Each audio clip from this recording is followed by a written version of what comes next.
Sid Sensibility here. Welcome back to my channel. If you're new, my name is Amber Marie. And for those that have recently subscribed to my channel, welcome and thank you for your subscribe.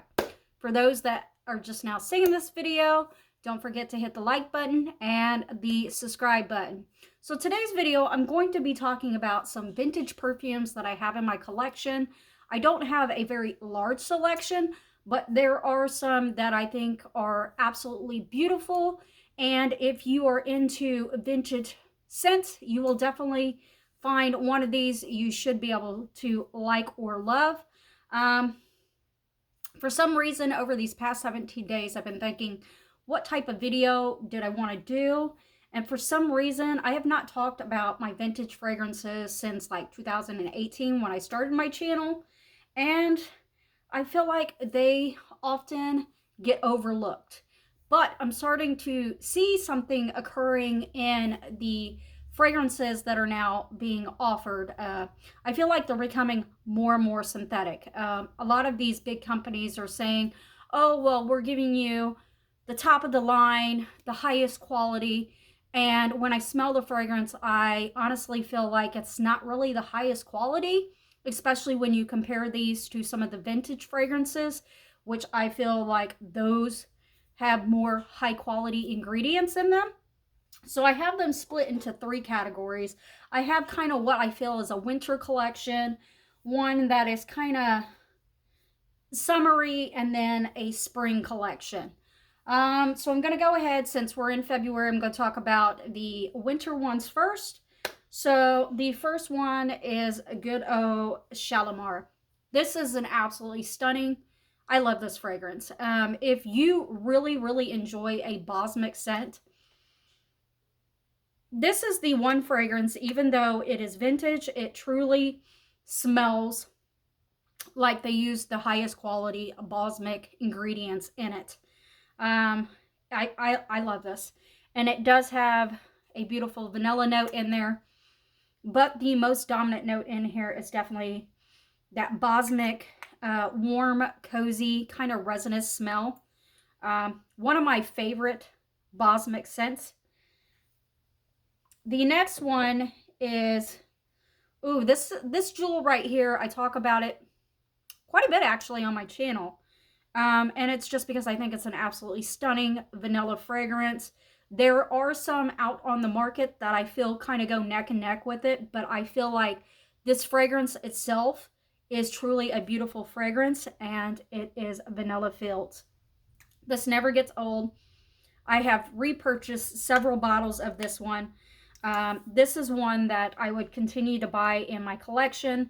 It is the original vanilla filled, not the reformulated version. That one is more musky, less vanilla. Again, the quality of the ingredients kind of got cut.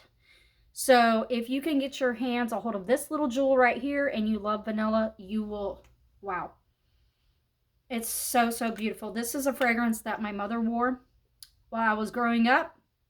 So I have purchased a couple bottles for her, but I have went through, I think, 3 bottles of this so far, and I have 2. This one and an even larger one. But this one is a gorgeous vanilla, and I feel like you really do get a high quality vanilla fragrance out of it with a touch of musk. So it's more vanilla than musk. Again, I'm going to show the bottle. For those that are vanilla lovers, you want to get this version. I don't want you guys to get confused, accidentally buy the other one, and it's more musky than vanilla.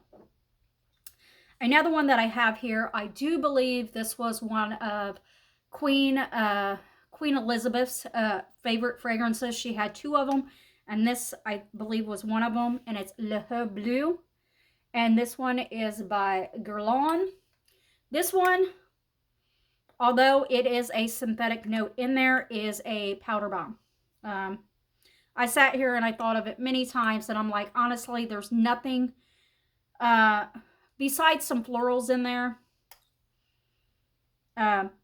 But yes, it's definitely powdery, and I have a feeling that there is some synthetic notes in there, but not as many as like on today's market. So if you enjoy powdery scents like baby soft, things like that, you would probably quite enjoy this because it is a sophisticated, classy, powdery fragrance. I do wear this on occasion because powder is not one of my top of the line, but I keep this one in my collection because I feel like it really is quite a beautiful powder scent. It's probably got some iris in there or some florals that are giving it even more of a heightened powder scent.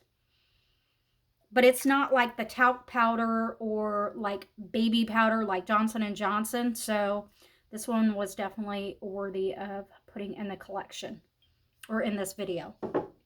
Okay, moving on to some of the spring fragrances that I have here. Ooh, I feel like the next two were Princess Diana's favorite fragrances.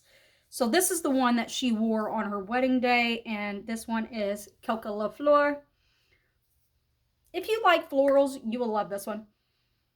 I feel like it's a true depiction of a beautiful floral fragrance. It's got lots of florals in there. I believe it kind of has a little bit of an aldehydic note to it because you smell a little bit of soapiness to it, but it's not overpowering. Some of the old vintage fragrances, they went a little too far with the aldehydic. You can definitely tell back then when they discovered the aldehydic note or they started creating it, some people went a little overboard. So this one is quite beautiful. Definitely a springtime fragrance.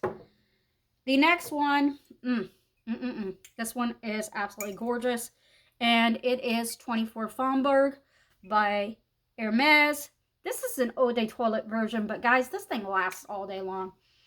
This is another example of when fragrances were made really good. An eau de toilette would last you all day long. Now, it's a freaking joke. You'll be lucky if you even get 4 hours out of it. But this is another beautiful floral fragrance. Again, to me, a lot of the vintagey perfumes, they smell very classy, very sophisticated. They almost smell like they were designed for when you were going out, not necessarily like an everyday type wear. But you know what? With today's society, if you want to feel good every day, these vintage fragrances will be perfect. You're going to be at work and people are going to look at you and they're going to think, oh my goodness, she always smells great. So that is another one that I have in my collection that I quite enjoy.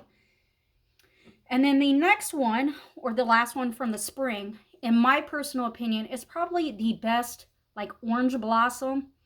I have another one that I've gotten in, but this one is definitely the best. And again, it is a vintage one. And it's by Huguet. And it's Orange en Fleur. Oh my goodness. This is the prettiest. If you like orange flowers, you are going to love this one. This is so beautiful. It smells like the flower is actually in there. Back when things were made good. This one really doesn't have, like, I'm not detecting synthetic notes in it. It just really smells like someone collected a bunch of orange flowers, put it in there, and that's what you got. So here is another one. And y'all, the bottle is absolutely stunning, gorgeous, love it. Moving on to my summery type fragrances, we are going to see a additional flanker by Shalamar. I don't wear this one as much because I definitely like the original, but this is the Souffle Shalamar Souffle de Perfumes.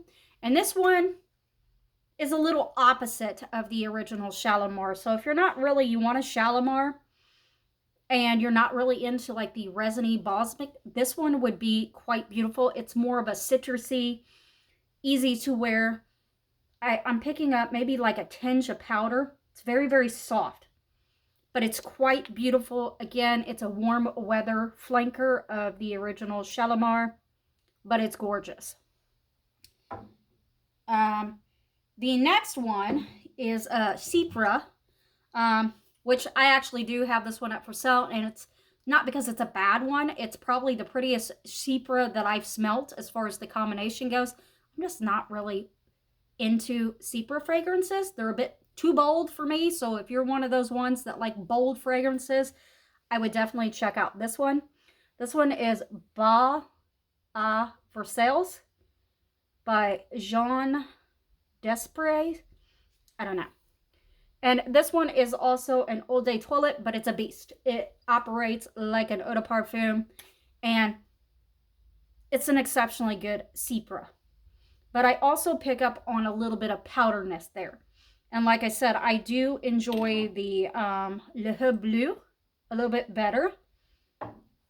But this one is still quite beautiful, and it's not as powdery, so that's why I kind of put it for the summertime.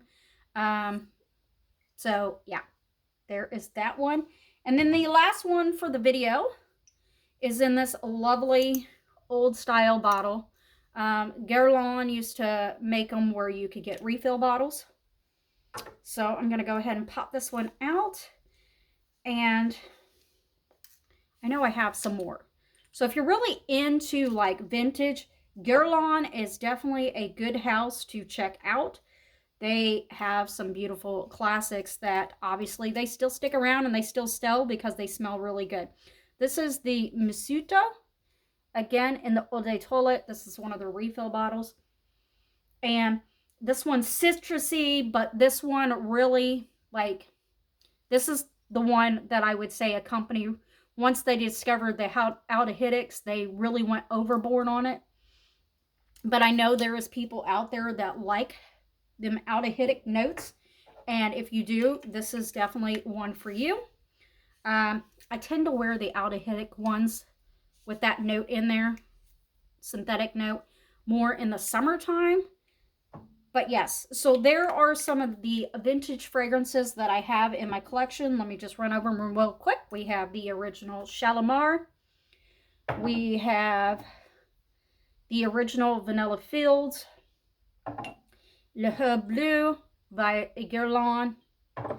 We have Coca La Flor. We have 24 Foamberg. We have Orange en Fleur. We have a flanker by Shalamar, which is Shalamar Souffle de Parfum. We have Ball à Versailles. And the last one is the Misuko.